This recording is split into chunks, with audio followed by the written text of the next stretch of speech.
नमस्कार दोस्तों, आज हम वो राजस्थान के परिचय का था वो पार्ट वो सारा पूरा कंप्लीट कर लेंगे। ठीक है, वो अपन के 4 पार्ट में सारा कंप्लीट हो जाएगा। ठीक है, राज व्यवस्था का परिचय 3 दिन हो गए लेते राज व्यवस्था। यदि वो किसी ने पहला वाला पार्ट नहीं देखा तो कृपया वो देख ले, ताकि समझ में आ जाएगा ये राजनीति है, वॉर का काम है परिचय। जिसके आती है तो आती है, नहीं आती तो नहीं आती है। ठीक है, अब जो हमारा है वो आ गया अध्यक्ष शासन। ठीक है, क्योंकि शासन प्रणाली के विभिन्न रूप देखे थे, शासन प्रणाली के प्रकार। ठीक है, एक बार बता देता हूँ प्रणाली के प्रकार।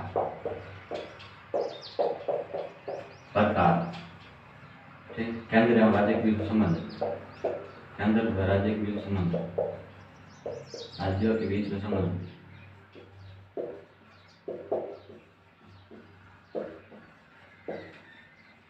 ठीक है। और दूसरा था हमारे व्यवस्थापिका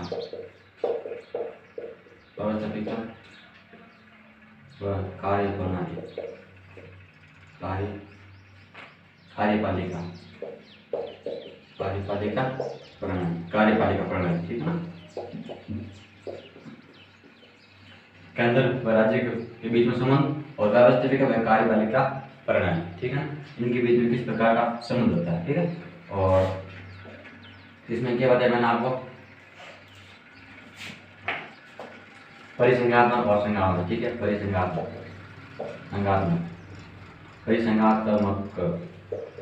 और संघात्मक। ठीक है, और एक मैं बताया था आपको एकात्मक। एक क्या होता है, सारा ध्यान रखना।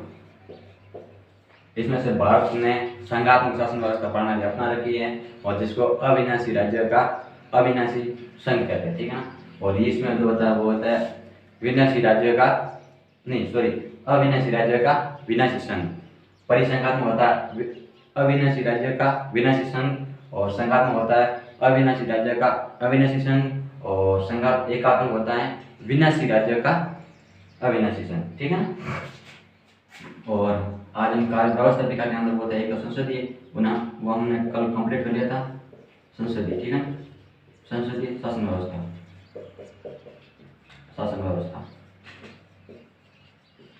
ठीक है। और अब है अध्यक्षात्मक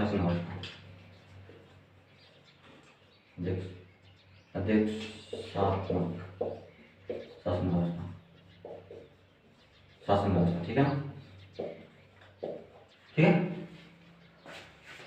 इसमें आगे शासन प्रणाली के प्रकार, केंद्र और राज्य के बीच में संबंध। हम कई बार यहाँ पर अटक जाते हैं कि परिसंघात्मक, संघात्मक, एकात्मक और संसदीय शासन प्रणाली और राज्य शासन प्रणाली होती क्या।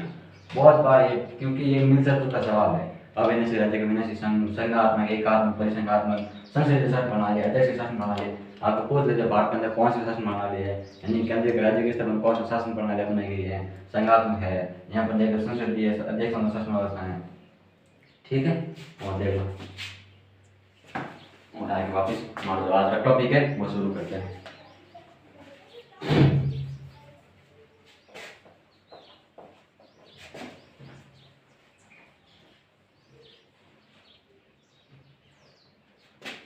आज जो हमारा है वो है अध्यक्षात्मक। ठीक है ना, अध्यक्षात्मक। ठीक है, अध्यक्षात्मक शासन प्रणाली, शासन व्यवस्था।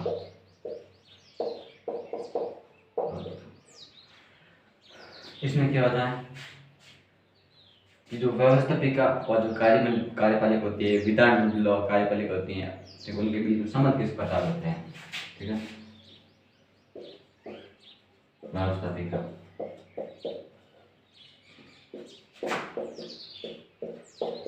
कार्यपालिका। ठीक है, हम इसके बीच में संबंध किस प्रकार के उसके बारे में जानकारी प्राप्त करेंगे, क्योंकि कई बार हमारे भारत के अंदर पता ही आपको कौन सी अपना रखे संसदीय शासन व्यवस्था अपनाई है। ठीक है ना, और अध्यक्षात्मक शासन व्यवस्था है वो किन देशों में अपनाई है, मतलब किस प्रकार की है उसके बारे में जानकारी देते हैं। इसमें क्या होता है, सबसे पहले कार्यपालिका होता है मतलब राष्ट्रपति, ठीक है। कौन होता है? राष्ट्रपति। और हमारे यहाँ पर मैन कौन है? प्रधानमंत्री। भारत का प्रथम नागरिक कौन है? राष्ट्रपति। और सभी का कार्य जो नियम वगैरह कानून वगैरह सब वो सारे वो इनके नाम से लागू होते हैं। लेकिन वास्तविक शक्ति किसके पास है? प्रधानमंत्री के पास है। किसके पास है? प्रधानमंत्री के पास। और अब अंतिम शासन में क्या सिस्टम है कि ये राष्ट्रपति है और राष्ट्रपति और व्यवस्था भी विधानमंडल है ना, जो मतलब कि उनके जो राज्यसभा और अपने यहाँ देखते हैं ना, उनके अपने अलग अलग देशों में अलग अलग नाम से जाना जाता है। विधानमंडल है, विधानमंडल। अब इसके और इसके बीच में संबंध। सबसे पहली बात तो ये है, जहाँ पर जैसे शासन व्यवस्था होती है वहाँ पर राष्ट्रपति का चुनाव है या मतलब अध्यक्ष कह सकते हैं, उसका चुनाव वो जनता सीधे करती है। कैसे करती है? जनता सीधे तौर पर करती है, ठीक है, सीधे तौर पर, सीधे तौर पर। अब आप एक तौर पर सीधे तौर पर करते हैं और ये और इनके बीच में संबंध दोनों अलग अलग होते हैं। क्यों अलग अलग? क्योंकि इनका जो चुनाव है जनता करेगी और इनकी विशेषता बताओ, ठीक है। इनका चुनाव है राष्ट्रपति का, वो जनता करेगी, तो ये विधानमंडल की भर्ती उत्तरदायी नहीं रहेगा, ठीक है। ये सबसे बड़ी विशेषता है कि राष्ट्रपति है वो विधानमंडल की भर्ती उत्तरदायी नहीं रहता। क्यों नहीं रहता है? उसके पीछे वजह यह है क्योंकि वो जनता द्वारा चुना जाता है, ठीक है। और दूसरी बात है कि राष्ट्रपति है मतलब कि राष्ट्रपति और विधानमंडल दोनों अलग रहते हैं। ये कार्य अपना अलग करते हैं और ये कार्य अपना अलग करते हैं। इसलिए राष्ट्रपति को अपने पद से हटाने के लिए मतलब कि पद से हटाने से विधानमंडल क्यों हटाता है? क्योंकि इनके पास ये अलग होता है, राष्ट्र जनता द्वारा चुना जाता है और यदि हटाने की कोशिश करता है तो महाभियोग लगाना पड़ता है, जो आज तक शायद ये व्यवस्था अमेरिका में अपनाई गई है और उसके लिए एक दो बार कोशिश की हटाने की, लेकिन अभी तक कोई भी राष्ट्रपति हटा नहीं है, ठीक है। क्योंकि ये बहुत कठिन प्रक्रिया है राष्ट्रपति को पद से हटाने की, इसलिए राष्ट्रपति अपने पद से हट नहीं सकता, ठीक है ना। जहाँ पर उसका कार्यकाल निश्चित होता है, कहीं पर 4-5 जितने भी कार्यकाल रहता है वो अपने कार्यकाल पर निश्चित रहता है, ठीक है ना। एक तो हो गई राष्ट्रपति जनता द्वारा चुना जाता है और राष्ट्रपति विधानमंडल से अलग रहता है। और तीसरी बात है राष्ट्रपति अन्य मंत्रियों की भी नियुक्ति कर सकता है, यानी अपनी इच्छा अनुसार किसी भी मतलब कि आदमी को अपना मंत्री बना सकता है। उसके लिए जरूरी नहीं है वो विधानमंडल से भी सदस्य है, ठीक है। जो विधानमंडल के अंदर सदस्य होते हैं उनको अपना मंत्री बनाए, ये उनके लिए भी जरूरी नहीं है, ठीक है। क्यों नहीं जरूरी है? क्योंकि वो राष्ट्रपति है, विधानमंडल का एक अभिन्न अंग होता है, उसका संबंध विधानमंडल से नहीं होता, ठीक है। ये होती है इनकी विशेषताएं, मतलब कि विधानमंडल और राष्ट्रपति अलग होते हैं और विधानमंडल अपना कार्य अलग करता है, राष्ट्रपति अपना कार्य अलग करता है, राष्ट्रपति स्वतंत्र होता है। और एक बात और बता दो, राष्ट्रपति अपने इच्छा अनुसार कानून बनाता है, ठीक है, इच्छा अनुसार कानून, इच्छा अनुसार कानून,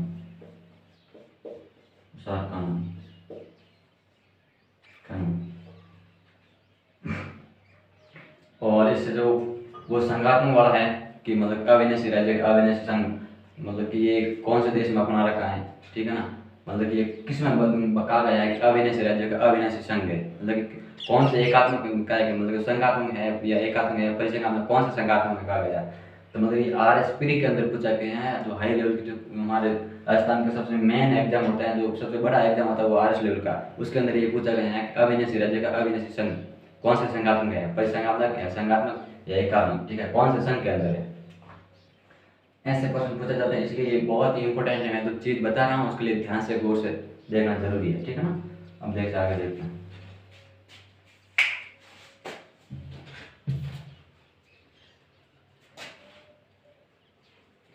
हम बोलते हैं ना नींद हराम है, मेहनत परिणाम है।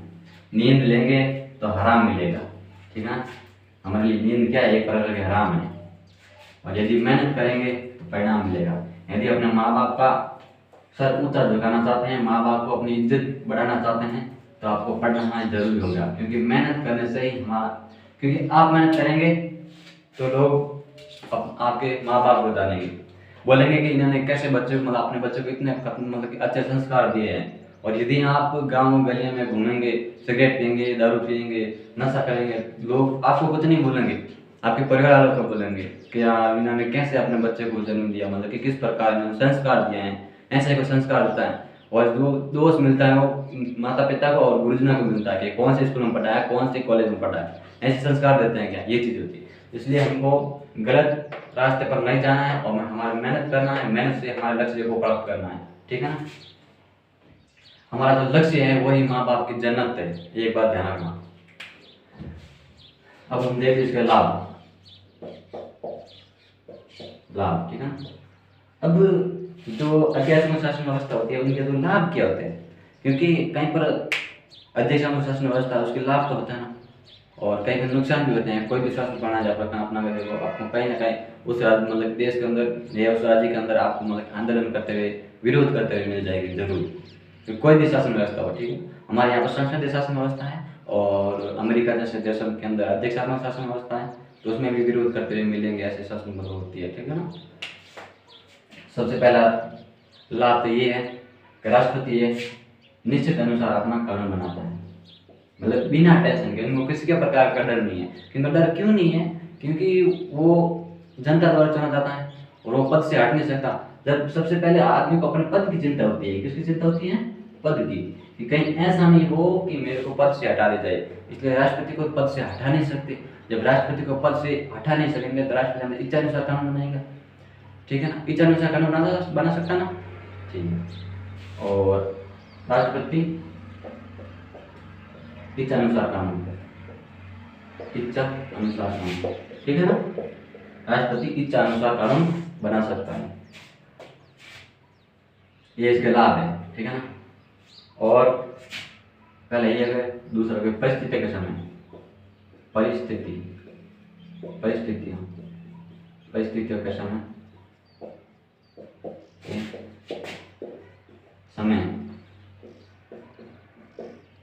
राष्ट्रपति जल्दी से निर्णय ले सकता है, जल्दी से निर्णय ले सकता है,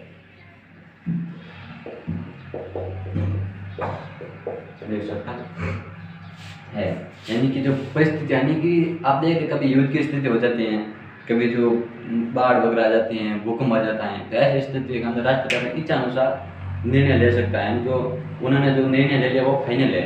और जहाँ पर जो अधिक लोगों का शासन होता है, संसदीय होती है, कई बार ऐसा होता है कि भाई निर्णय लेना और मतलब सबकी सहमति लेनी पड़ती है, इसमें कोई सहमति लेने की जरूरत नहीं है। जो हम अध्यक्ष शासन व्यवस्था का लाभ, एक सबसे इम्पोर्टेंट लाभ ये है कि परिस्थितियों का समय, यानी जो खराब परिस्थितियाँ होती हैं, जब स्थितियाँ अनुकूल नहीं होती परिस्थितियाँ हमारे जीवन के, उस टाइम राष्ट्रपति है अपने इच्छा अनुसार जल्दी से निर्णय ले सकता है, ठीक है। और तीसरा है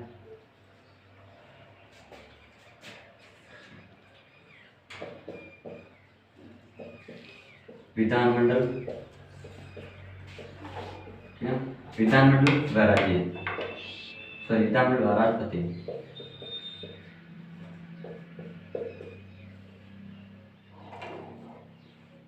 विधानमंडल व राष्ट्रपति दोनों अलग अलग होते हैं, दोनों ही अलग होने से अपने अपने कार्य करते हैं, ठीक है, अपने कार्य करते हैं, ठीक है। ये हो गया लाभ, और एक लाभ और निकाल देगा, ठीक है।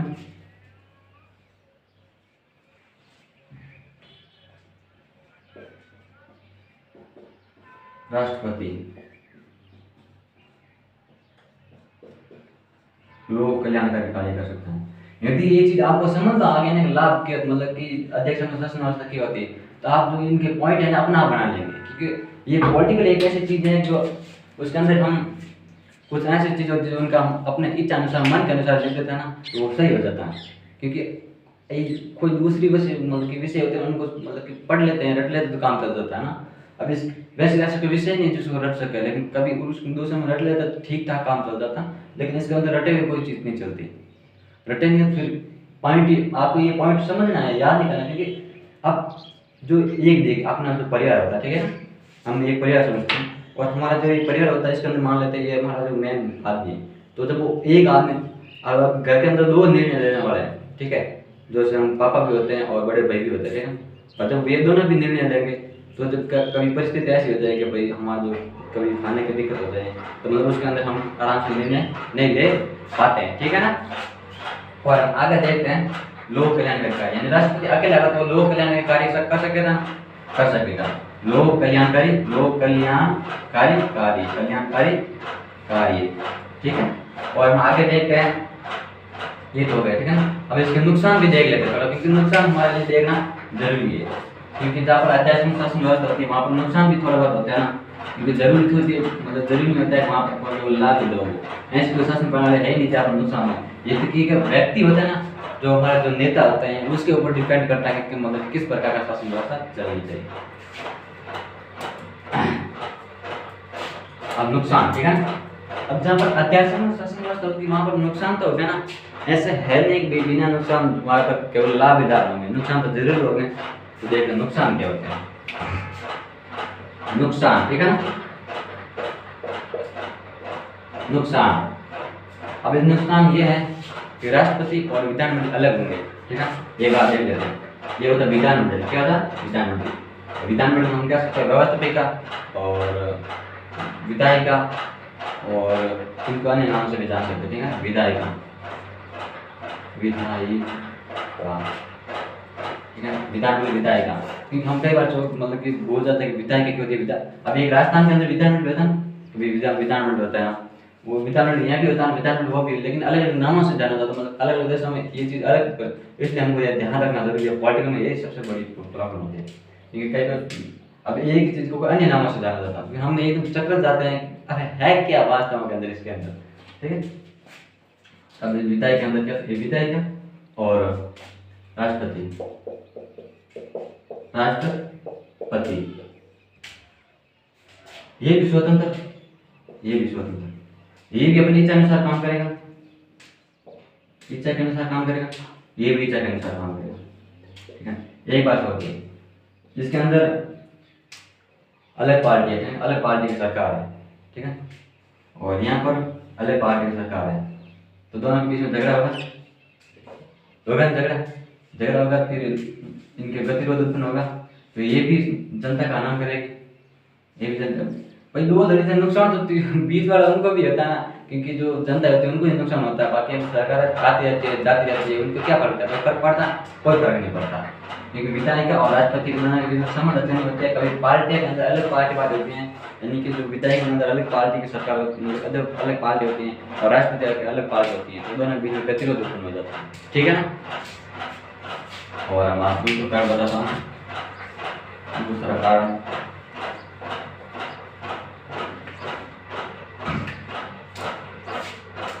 दूसरा कारण है राष्ट्रपति तानाशाही हो सकता है ना, तानाशाही। मतलब ऐसा जो पॉइंट है ना, आप खुद बना सकते हैं, जरूरी नहीं है ये बस सारे लिखना जरूरी है ना। आप अपना दिमाग से कोई चीज़ पॉइंट बनाइए, क्योंकि आप जो रटेंगे, रटने से कोई चीज़ याद नहीं होगी। अब जैसे एक अपना मतलब कि ज़्यादातर आप है ना घर का जो प्रयोग है उपयोग, यानी जो आप जिससे आपको आसानी से याद हो सके उन पॉइंटों को मतलब कि आप अपने अनुसार उदाहरण के तौर पर समझाइए। जैसे हमारा परिवार होता है, ठीक है, अब परिवार एक जो निर्णय लेने वाला होता है, जरूरी थोड़ी वो हर टाइम सही होता है। या समाज को देख लो, समाज के एक अंदर वो मतलब निर्णय लेने वाला होता है, एक मतलब निर्णय लिया वो सही भी ले सकता है और गलत भी ले सकता है, वो तानाशाही हो सकता है ना, वो अपने स्वार्थ ले सकता है ना। जैसे हमारे परिवार के अंदर ऐसे स्वार्थ नहीं देखते, लेकिन कई बार ऐसा उदाहरण देखने को मिलता है परिवार के अंदर, और ज़्यादातर समाज के अंदर तो देखने को मिलता ही है, ठीक है ना। वो निर्णय लेगा, वो अपना हित के बारे में लेगा, वो अपनी सोचेगा, ठीक है।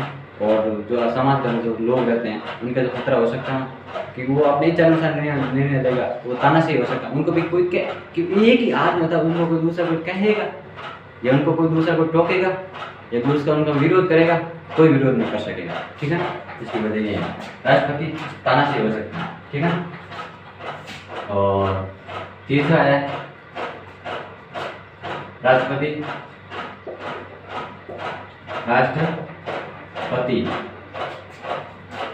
विधानमंडल से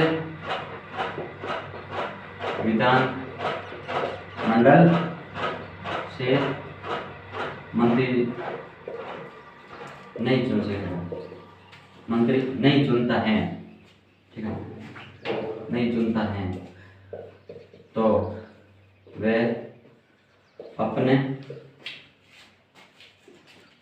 इच्छा से किसी भी व्यक्ति को मंत्री बना सकता है, मंत्री बना सकता है।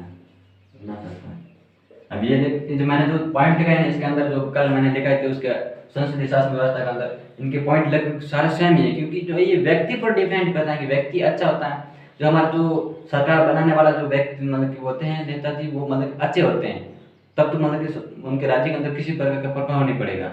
ये जो वो तानाशाही हो जाते हैं कि यदि अध्यक्ष आदमी यदि वो तानाशाही हो जाते हैं, वो खराब होता है, तो राज्य को नुकसान पहुंचता है। और संसदीय में क्या होता है, जो व्यक्ति जो इसकी सरकार होती है वो सही होता है ना, वो अच्छे लोग होते हैं, और उसके जो पक्ष में मतलब कि विपक्ष में होते हैं वो लोग खराब होते हैं, यानी कि जो उनकी विचारधारा थोड़ी अलग होती है। तो इसके अंदर क्या होता है, फिर वो स्वतंत्र मतलब कि जो मतलब कि सरकार होती है जिसकी वो स्वतंत्र रूप से निर्णय नहीं ले सकता। क्यों नहीं सर, क्योंकि उनको विरोध करने वाला होता, तो इच्छा अनुसार जनता के प्रति अच्छे कानून वगैरह है वो नहीं बना सकता, है ना, ये होता है। व्यक्ति अपनी, मैंने यहाँ पर चुनता है, यानी कि विधानमंडल में से मंत्री नहीं चुनता है, तो वह अपने इच्छा से किसी भी व्यक्ति को मंत्री नहीं बनाता ना, चुनता है तो वह अपने इच्छा से किसी भी व्यक्ति को मंत्री बनाता है। अध्यक्ष समझे ना, किसी भी व्यक्ति को मंत्री बनाता है।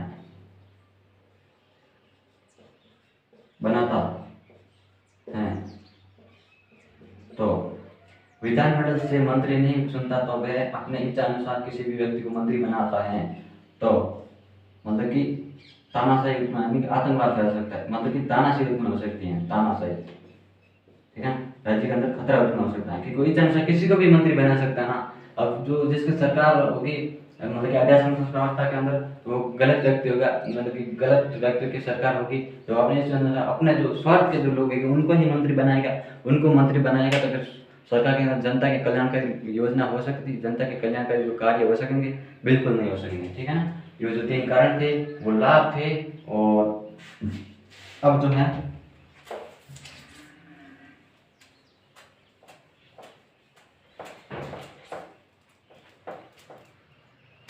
वो देखते हैं लोकतंत्र, ठीक है,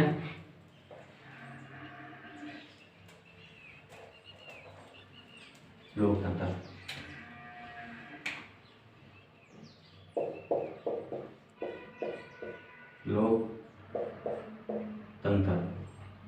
लोकतंत्र इसके बाद कितने बार, ठीक है। अब इसके अंदर क्या होता है कि लोकतंत्र का अस्तित्व हमको आज दिखाई देता है, ऐसा नहीं है लोकतंत्र का अस्तित्व हमको आज ही दिखाई देता है। लोकतंत्र का अस्तित्व आज से काफी वर्षों पहले ही लोकतंत्र था, क्योंकि कुछ समय बाद के अंदर जो है आतंकवाद फैला और इसके अंदर लोकतंत्र की पृष्ठभूमि खत्म होने लगी, फिर वापस स्वतंत्र होने लगे देश, तो फिर लोकतंत्र वापस आया। पहले कैसे था, क्योंकि हमारे भारत में जो रामायण है उसके अंदर जो सभा है समितियाँ मिलती है, ठीक है ना, सभाएं मिलती है, समितियाँ मिलती है, उससे हम अनुमान लगाते हैं कि यहाँ पर भी लोकतंत्र पहले था, क्योंकि लोग आपस में मिल के जो निर्णय ले लेते थे वो लोकतंत्र ही है। यानी कि जो मिल के जो निर्णय लेते हैं वो हमारा लोकतंत्र होता है, जनता द्वारा निर्णय लिया गया वो लोकतंत्र। और आपको लगता होगा आज से 50 साल पहले ही हमारे गाँव के अंदर जो कोई भी प्रॉब्लम होती थी, यानी कि कोई भी किसी भी प्रकार का यदि खतरा उत्पन्न होता था, जैसे कोई समाज के अंदर से समाज की स्थिति खराब होती थी, लोग मिल के समझौता करते थे, बातचीत करके क्या सही है क्या गलत है, वोटिंग नहीं कर सकते भाई ये वोट दो इसमें, नहीं भाई सही, जो चीज़ सही है उसको हम ले लेंगे, जो गलत है वो गलत है, ये चीज़ रखेंगे, ठीक है ना। उसका ये चीज़ था। अब इसमें क्या था, लोकतंत्र कितने प्रकार के होते हैं, जनता व्यक्ति के समझ के आधार पर, जनता है जो सरकार होती है उनके समझ के आधार पर, जनता और शासन, है ना, शासन के संपर्क के आधार में, संपर्क के संबंध, संपर्क कुछ भी लिख सकते हैं, संपर्क के आधार पर,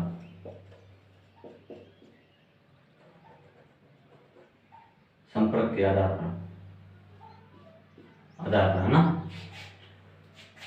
और दूसरा है विचारधारा के आधार पर, विचारधारा के आधार पर, विचारधारा के आधार पर, ठीक है। और तीसरा है वो है राजनीतिक दलों के आधार पर, दलों के आधार पर, ठीक है, आधार पर, जनता व शासन के संपर्क के आधार पर और विचारधारा के आधार पर और राजनीतिक दलों के आधार पर। अब आपको थोड़ी बहुत नींद जगानी होगी। मेहनत यानी सपने वो नहीं होते जो हम नींद में देखते हैं, सपने वो नहीं होते जो हमको नींद में देखते हैं, सपने तो वो होते हैं जो हमारी नींद उड़ा देते हैं। जो हमको लगता है कभी हम 9 घंटे सोते थे, है ना, कभी लगता है आप 9 घंटे सोते थे और आज आपको लगता है कि आप 4 घंटे सोते हैं, तो समझ जाइए आपका लक्ष्य मतलब कि नजदीक है। आप उस नींद के अंदर सपना नहीं देख रहे, क्योंकि आपको इतना टाइम नहीं मिलता है कि आप सपना देख सकते हैं।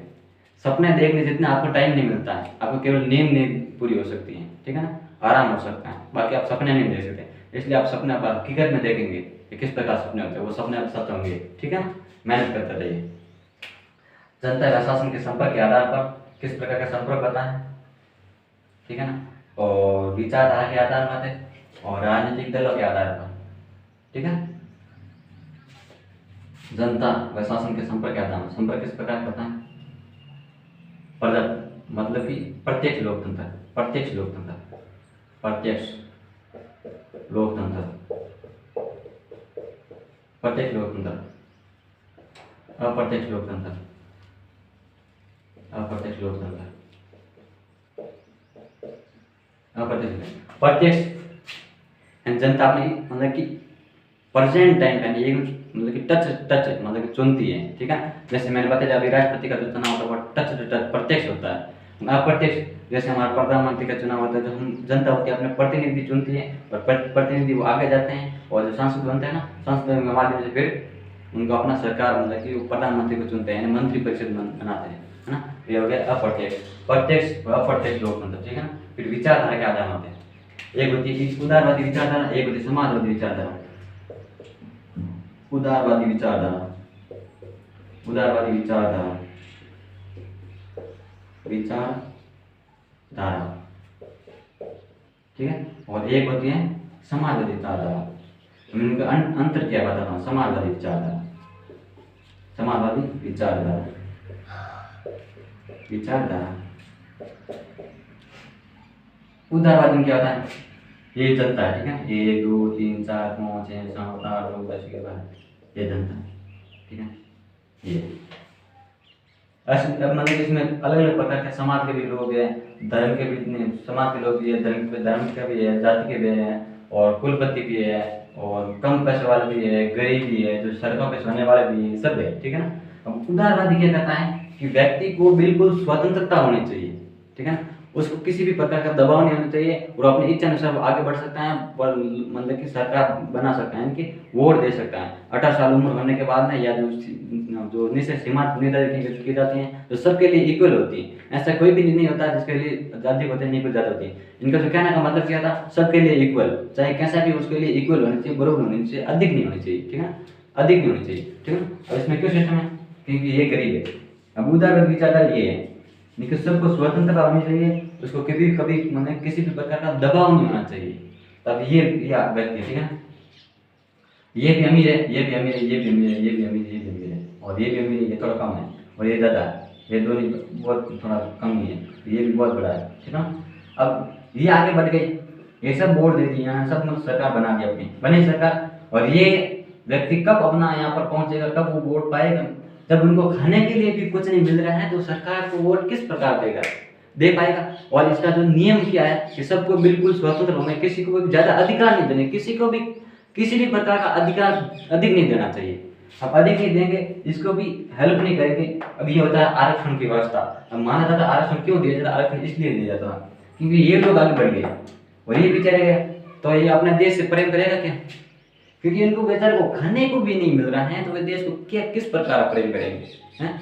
तो मतलब ये उदारवादी कहते हैं कि सबको स्वतंत्र होना चाहिए, वो अपने अनुसार वोट दे सकता है और यदि वो सरकार में चुनाव लड़ना चाहता है, वो चुनाव भी लड़ सकता है, बरोबर मतलब अधिकार होना चाहिए। अब क्या ये सरकार बनाएगा? भाई ये सरकार बना पाएगा? बिल्कुल नहीं बनाएगा, क्योंकि ये लोग इनको आगे कहाँ आने देंगे? पूंजीपति का जो माहौल नहीं आगे आने देंगे। जबकि समाजवादी विचारधारा क्या कहती है? समाजवादी विचारधारा कहती है लोक कल्याण के कार्य करना चाहिए। जो हमारे जवाहरलाल नेहरू जी थे, उन्होंने इसका जो समर्थन किया था वो इसके समाजवादी विचारधारा से संबंधित थे, ठीक है ना। तो डॉक्टर बी आर अम्बेडकर वो भी समाजवादी थे, क्योंकि उन्होंने जनता के कल्याणकारी योजनाओं के बारे में मतलब कि विचार प्रकट किए थे, और उन्होंने आरक्षण की व्यवस्था करने की अपनी अहम भूमिका अदा की थी। इसी प्रकार हम आगे देखते हैं समाजवादी विचारधारा। ये लोग कहते हैं कि ये भी व्यवस्था, ठीक है ना, ये कहते हैं ये तो आगे बढ़ रही है, इनको हम नहीं रोकेंगे। तो ये आगे बढ़ रहे हैं, इनको नहीं रोकेंगे। जो ये गरीब है, समाज के अंदर पिछड़ा है, इनको हम कुछ हेल्प करेंगे, ठीक है ना, इनका हम सहयोग करेंगे। तो ये आप ही कैसे भाई इनके बराबर आ सकेगा? इनके बराबर नहीं आ सका, लेकिन थोड़ा बहुत अपना जीवन यापन करके अपना देश पर गर्व तो करेगा कि मैं मतलब कि उस देश का निवासी हूँ, गर्व तो करेगा ना, ये बात है। अब ये होगी उदारवादी विचारधारा, समाजवादी विचारधारा। और राजनीतिक दलों के आधार दल किस प्रकार के हैं ना, वो भी बता देते हैं। आज कंप्लीट होती है क्लास में हमारा राज व्यवस्था का परिचय। ये 4 क्लासों में कंप्लीट होता है। जो किसी भी कॉम्पिटिशन जैसे आप जैसे पटवार तक होती हैं, जैसे आरएस तक होती है, इसमें ठीक है लगभग ऐसे मिलते हैं। जैसे पटवार होते हैं और सब इंस्पेक्टर होते हैं, एडीसी होते हैं, फर्स्ट ग्रेड होते हैं। लेकिन जो पॉलिटिकल से फर्स्ट ग्रेड करता है ना, उसके लिए बहुत महत्वपूर्ण है ध्यान रखना, ठीक है ना। और फिर जो एलडीसी करते हैं सेकंड ग्रेड होता है, उसके लिए भी बहुत महत्वपूर्ण है पॉलिटिकल। इसलिए हमारे से ज़्यादा से अधिक लेकिन समझ जुड़ते रहे, इसके लिए आपको भी इस प्रकार की जानकारी मिल सके, ठीक है ना। अब किस प्रकार के राजनीतिक दलों के आधार पर एक दलीय सरकार है ना, एक दलीय, ठीक है। फिर बहुदलीय, द्विदलीय, द्विदलीय,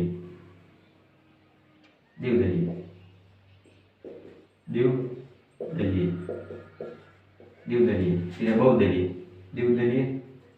बहुदलीय, बहुदलीय।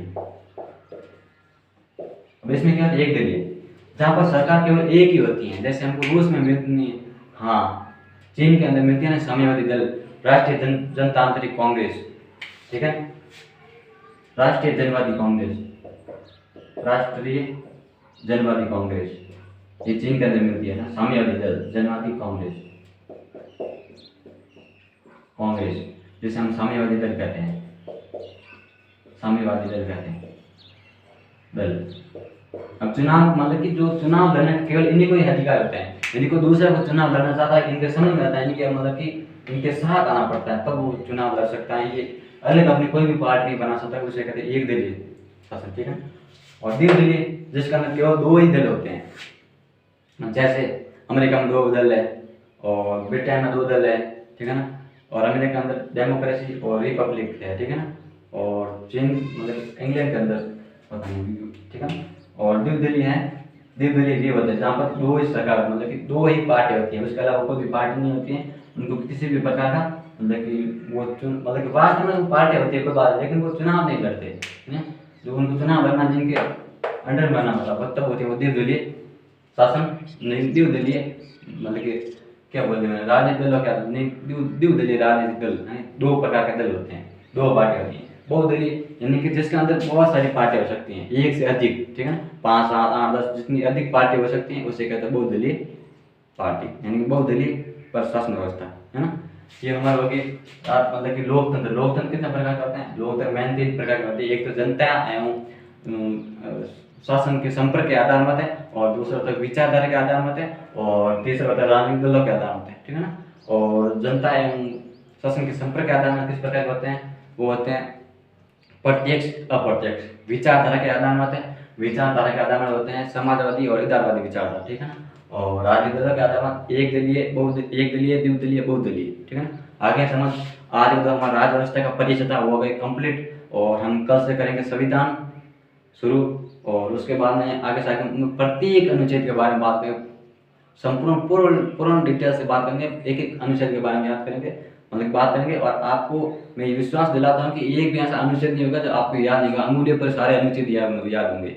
वर्तमान में 355 अनुच्छेद है, और जो अभी जो संशोधन हुआ है उसके अंदर 465 के आसपास अनुच्छेद है, ठीक है ना, साथ में मिलाए जाए। तो ये अनुच्छेद, अनुसूचियाँ, जो भाग है, सारे आपको अपने अंगुलियों पर याद होंगे यदि हम मेरे साथ जुड़े रहेंगे तो। धन्यवाद, थैंक यू।